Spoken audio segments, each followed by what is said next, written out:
We often only pay attention to cinematography when it's flashy, with striking lighting, colour, or framing. But even the greatest cinematographers have to start with the basics, the fundamental tools required to tell a story visually.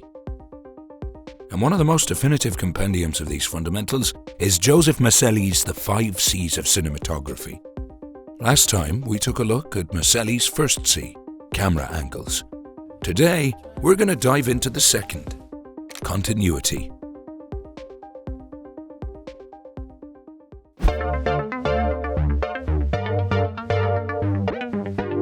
Mascelli explains that a professional sound motion picture should present a continuous, smooth, logical flow of visual images, depicting the filmed event in a coherent manner. It is continuity that decides success or failure of the production. And continuity boils down to two elements, time and space. Mascelli notes that time can be bent in movies, but clarity was still paramount when this bending occurred.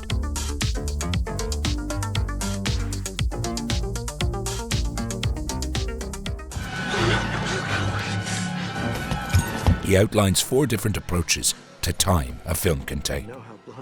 Present time continuity. This is happening now.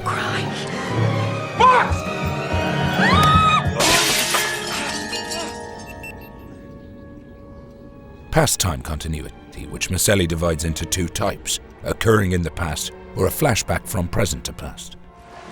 Okay, give me the count, give me the count. 3, 2, 1, go.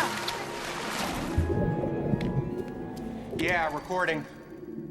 Future time continuity, which is divided similarly, occurring in the future or a flash forward from the present into the future.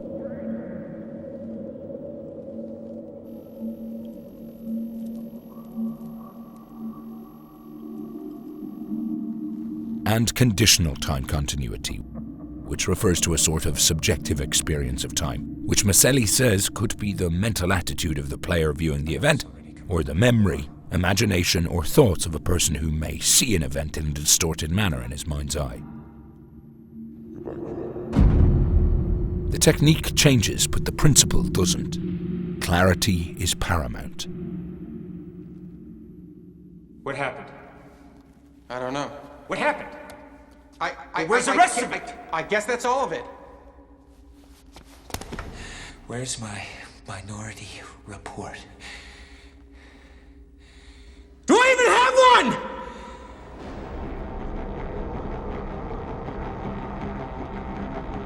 Space within scenes is a bit more strict. Mascelli writes, viewers should always be aware of location of action and the direction of the movement.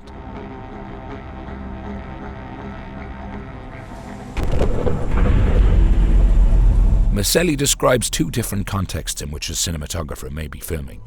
The first is controlled action, which refers to the filming of any event which the cameraman can direct or regulate. Most narrative film falls into this category.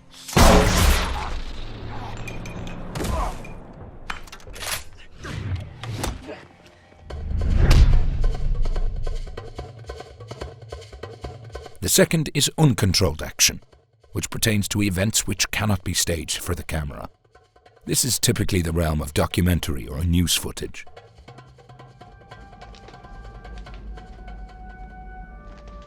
The type of action influences the coverage technique a cinematographer may employ. Mascelli outlines 2 options, master scene coverage and triple take coverage. He doesn't have scary dreams. Let's take a look.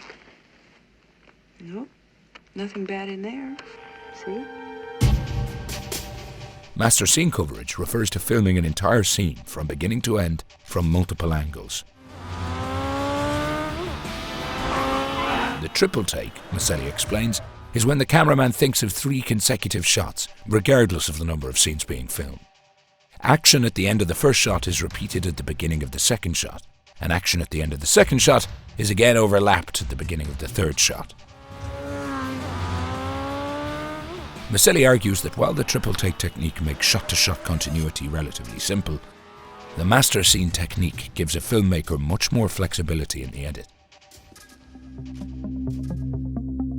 For Mascelli, the backbone of continuity in cinematography is the 180-degree rule, which Mascelli dubs directional continuity. If an established move or look in a particular direction is unaccountably changed in consecutive shots, the picture's continuity will be disrupted, and the audience will be distracted or even confused.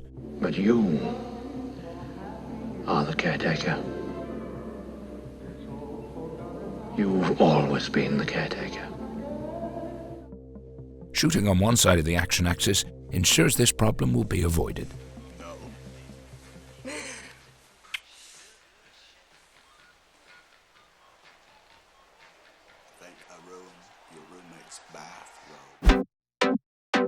We often think of continuity as the realm of the director, but as Mascelli makes clear, any cinematographer worth their salt has continuity front of mind. A good way to maintain continuity? Planning. Storyboard and shot list beforehand with StudioBinder's pre-production software.